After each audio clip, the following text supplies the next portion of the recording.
I mean, how does that make you feel inside when you hear those stories and know that you made an impact on that? It's crazy because I like our industry because so our industry gets frowned upon a lot of times, right? And to improve that in somebody's life without being a doctor or a nurse or anything like that, and just be, a personal trainer or a coach and just doing the same results as them, but motivating them to do better instead of just slapping them with some pills or Right. or just do this and keep coming. Like, no, keep coming and let's get money together and let's live a better lifestyle.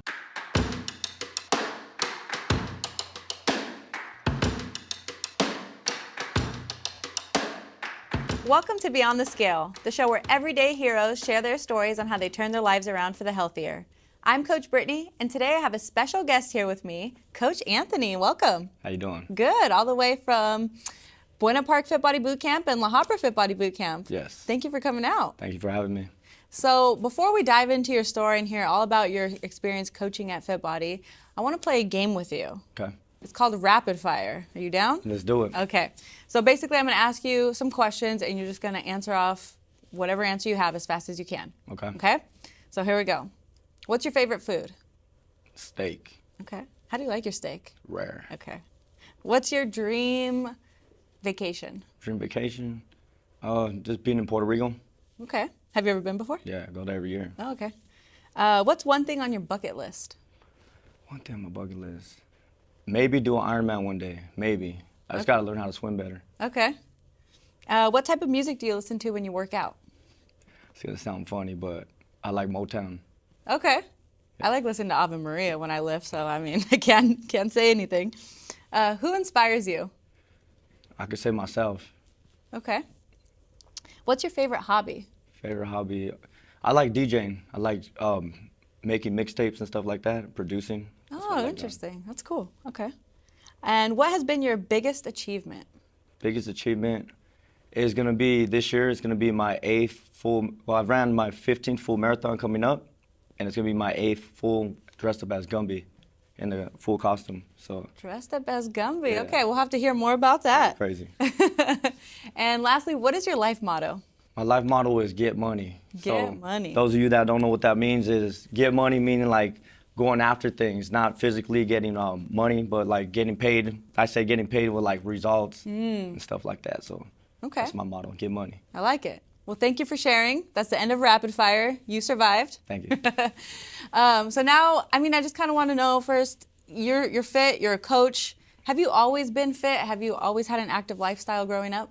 I've started working out at age of 7, Okay. and I was a high-profile pitcher, so I was already working out pretty intense. And so since a young age, so I've been continuing that. Okay, so you started playing baseball at Yes. 7 and working out, doing all that. And Yeah. did you play any other sports? I eventually ventured off into like basketball and football, but baseball was where it's at. That was your thing? Yeah. Pitching, like you loved pitching? Pitching and catching and third base, that was my spots. Okay. Yeah. Awesome. So how did you originally get into coaching? Like, So it was crazy because I've always been fit, always working out, and everybody's like, why don't you just become a trainer or coach? And I was like, I don't feel like training anybody. Like, I don't want to do all that, right? And then I was just like always working out, and I was like, you know what? Let me try it out, see how it works. And then I did it and just fell in love with it. nice. So you said that you played baseball, were gonna be a potentially pro pitcher. Yeah. What happened? Why did you end up taking a different path? So I grew up in LA, and I was pretty good and everything, but I didn't have a good and like, support group Okay. with my family. So, I mean, I was good. Our team was so good. We won 2 years in a row, and nobody scored on us. Wow. Yeah, That's Highland good. Park in LA, and after that, the Dodgers wanted to meet us. So the Dodgers came and met us and everything, and then everyone was saying, oh, you could make it, this and that, and then didn't have that support from my family, so kind of just drifted off. So that's what happened with that. Okay, but now, like you talked about your life motto now, get money, as in being a go-getter, going out there doing stuff. Do you think maybe being on that baseball team and being that good and succeeding and meeting the Dodgers and all that is like kind of what helped you have that mindset of just keep going, keep getting it? Or where do you think that comes from?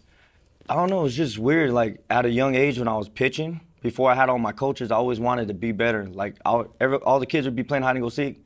I'll be in the back, made a little target in the back, and I'll try to throw try to practice my pitches and stuff. Like when kids are like on their power wheels and stuff, I'll be out there in the back just throwing baseball, trying to get better.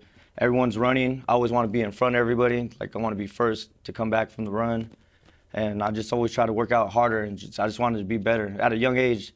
And it's crazy because both my parents, they're not like in shape or anything like that. So they weren't like out there practicing with me. I was doing it on my own. And I don't know what it was. I just wanted to be better at a young age. Do you feel like it was like maybe you were like super competitive, or was it maybe something deeper? I think it was deeper. I think I wanted approval from one of my parents to say that I was good. Everybody said I was good. I was even in the newspaper at one time too, and that still wasn't good enough for me. So I was just striving for more. I was like, you know what? If my parent doesn't say I'm good, I must not be that good. But everybody else says I'm good. But all the people in the world could have told you how good you were, but you were just looking for that one. Yeah, just for that one. Got it. And so, did you ever find that support from your parents? No, I didn't find it. No? So I just came into peace with myself and just said, just gotta move on. Got it. And so what did you do to move on, to get past that hurdle in life? What I did was really dig in deep and have a conversation with myself and how to just move forward from it. It took years, but finally came through. Like what do you think catapulted that? Like how did that get started initially? It was just, a couple dark times I had to go through a lot of obstacles up and down, and then I was just looking at the progress where I'm at now and just felt grateful and just moved on. And now, do you find yourself having a strong support system now? Oh, everybody around me. I got boot camp members. I got other clients that I train with. And just everybody just shows love all the time, so it's all good. And how does that feel? Feels good. Yeah. Feels real good. And so is there anyone at this point that like you look for approval from that, you don't get? Or if that does come about, like how do you overcome that? I was looking for approval from myself after a point. And then finally, like maybe in December of last year, barely, a couple months ago, I just came in peace with myself and said, you know what, you've done a lot already in a short amount of time. Like 13 marathons before the age of 30. Like a lot of people don't start their running career until older age. Right. I've been doing it since I was 19, so I was like, that's a pretty big accomplishment. So you're doing good. Yeah, no, absolutely. I love that. And I want to talk more about your marathons actually, because you mentioned dressing up as Gumby. Yeah. I want to learn more about that. How did that come about? I had this one friend, like we started skateboarding back in the day first, and he was always like, hey, I bet you can't do that. And I was like, man, I'll do it. He's always like challenging me. So I was actually Gumby for Halloween one year, and he was like, you know what? It'd be crazy. I'm like, what? Run a half marathon in the Gumby costume. I'm like, man, that's crazy, but I'll do it. So I did it over there in San Dimas. That was my first one ever. And I did it, and I was like, you know what? It's not so bad. Same friend was like, it'd be crazier if you did it in a full marathon. And I was like, so then I did it. Nice. And was anyone else dressed up in costumes, or was it just you? They had a mask, or like they just had like a cape. But you're like full on, like let's run this, let's do it. Full costume. One of my friends dared me to do the Tough Mudder, and I did the Tough Mudder in Austin, Texas. I did over there too. That's cool. So I've always wanted to do a Tough Mudder. Did you have a positive experience with it? It was good, but when you wear the costume, that's extra 35 pounds on you and stuff. Well, you got the mud on you too and all that. I couldn't really take it off because I just had underwear on underneath. So yeah. Okay. And now, do you do these marathons by yourself, or do you have any support system that actually goes and runs with you? So here's the crazy thing. So let me tell you real quick how I got into it first, right? Okay. I was working at this warehouse job, right? And this one older guy was like, are you down to run the marathon, right? And I was like, the marathon? What is a marathon? I was like, if you could do it, I could do it, right? Like, how do you even train for a marathon, right? So I walked home from the barbershop one time that was like maybe round trip 2 miles and played one full court of basketball. And I was like, all right, let's go do it. And I remember waking up that morning, went to the Shell gas station, and I ate one Nutri-Grain bar. And I was like, pick me up at the finish line. And we started off at Universal Studios, ended in downtown LA. So yeah, that was crazy.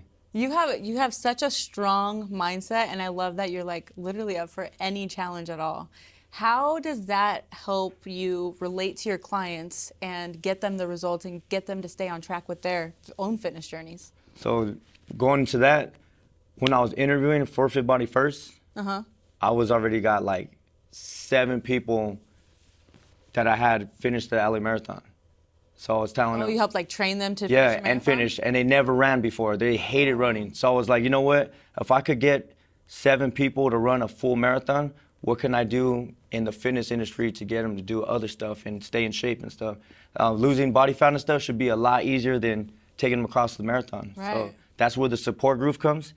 Matter of fact, we got, I think, 22 people right now that are going to run. I'm running my last LA marathon this year, and they're all going to run with me. So total will be about 38 people I'll have crossing the finish line in the span of 12 years. That is so cool. So, yeah. That is a really big accomplishment. And you're changing things out there. You're changing people's lives. But why? Why your last one?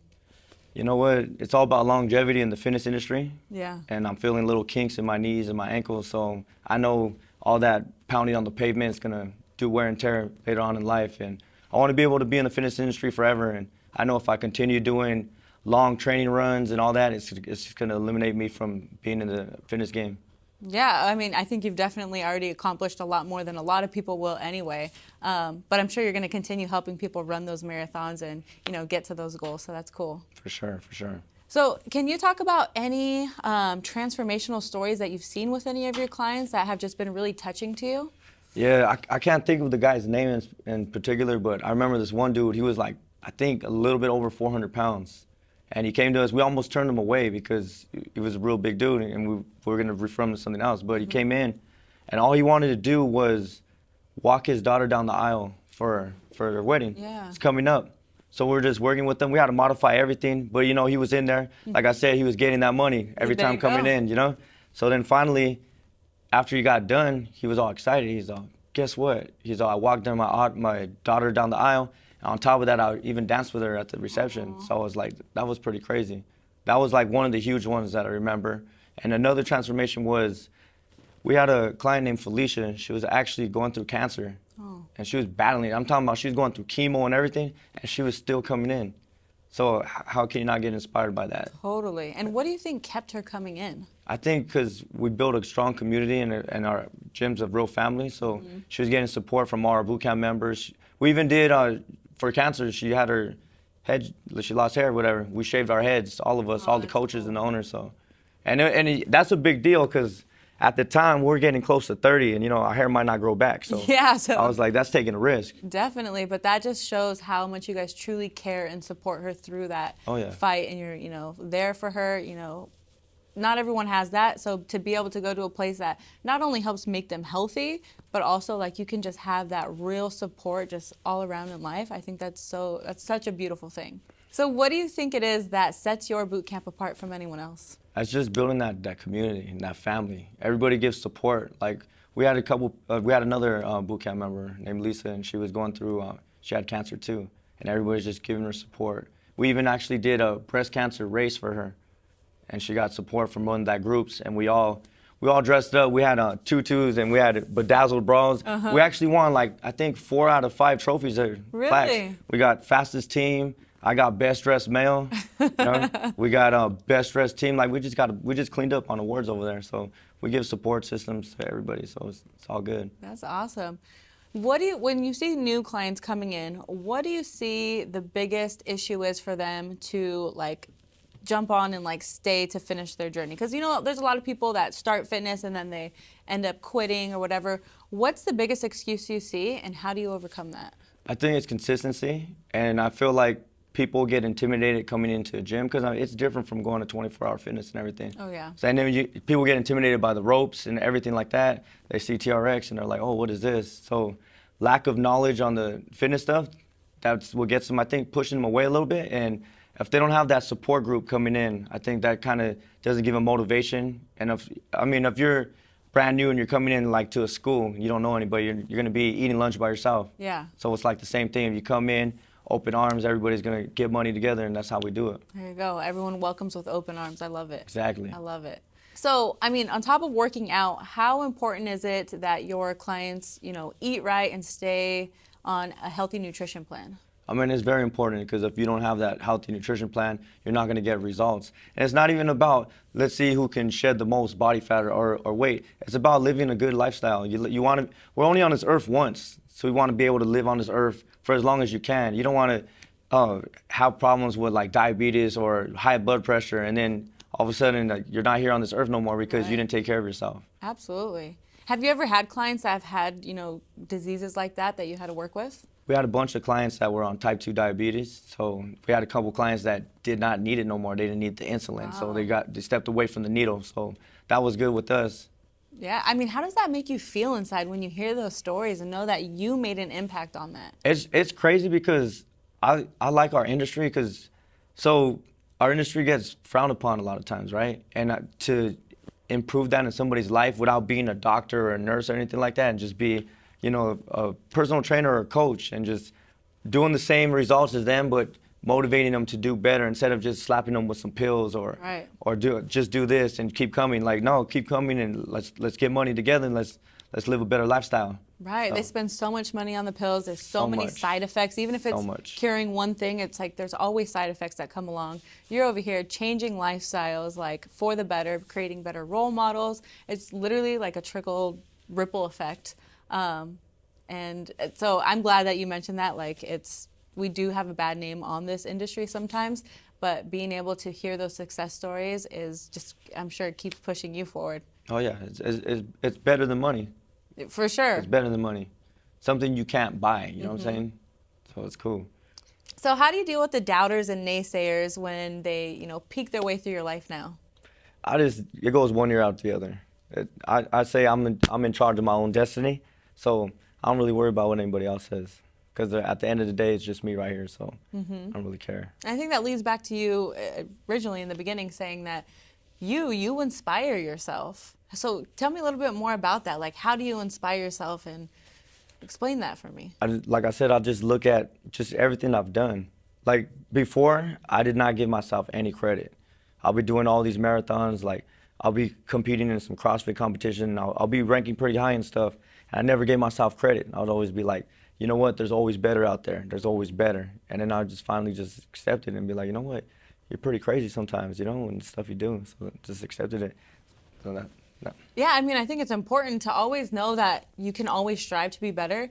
But to your point, you absolutely have to accept that, or give yourself credit that, like, hey, look what I accomplished. This is huge. I did this by myself. Like, whether you had a support system or not, like, you made the decision yourself and you're the one that did it. So absolutely give yourself credit, because that's really important, I think, to build self-esteem, confidence, and all of that in order to continue on not only fitness goals, but life goals and whatever you want to obtain in life. And that goes with our clients, because I feel like they battle the same thing. Like, they could lose all this weight and body fat, and they'll be like, it's not enough. Like, a lot of clients portray to their very younger ages, right? So they'll always think, oh, I used to be able to lose the weight like that or move like this. It's like, no, it's a little bit harder when you get older. And they keep going, fighting that battle back and forth. You just got to accept it. Accept it, and the process is beautiful. You know what I'm saying? So after when you're done, you can look back and be like, look, I came all this way. Look where I'm at now. And look at the stuff I could do now, too. Exactly. So you just got to look at it like that. And that's why I think it's so important to get to the core reason why people want to lose weight in the first place. Because, yeah, at the beginning, they talk about, oh, I just want to look skinny. I want to look like I was when I was 18 or 25 or whatever the case is. But what do they really want? I think they really want to be active, have more energy, feel good, be able to walk their daughter down the aisle and dance with her at the wedding. So I think it's so important to get to the real why, and for everyone out there on your fitness journey to really think about that. What do you really want? So that way it can be enough when you get to that weight that you want or to that feeling that you want. It's obviously you still need to maintain, but you know that your goal is just to be happier, have that energy, and live a better, longer life. For sure, for sure. So kind of wrapping it up here, what does living beyond the scale mean to you? Living beyond the scale for me means just maintaining a healthy lifestyle. That's it. And like you said, having energy and stuff, you want to be able to function for every day. You want to be able to be in shape where you can do anything. If you want to, let's go play tennis, we could do it. Let's go play basketball, let's go do it. Even if you have like grandkids or you have cousins and stuff, they want to go play hide and go seek, you can do everything. Absolutely. Well, I want to thank you so much, Anthony, for being on today. It was a pleasure having you and getting your insight and hearing all the success stories that you've had. I really want to see pictures of you in your Gumby outfit running a marathon. I got you. Because that'd be super cool. If there's anyone out there that wants to go see one of your locations or, work out with you, where can they go? We'll be over here at La Habra Fit Body Bootcamp and Buena Park Fit Body Bootcamp. And for those of you that may not be in the La Habra or Buena Park area, make sure you go to fitbodybootcamp.com to find a location near you and claim your 3 free workouts. Until next time.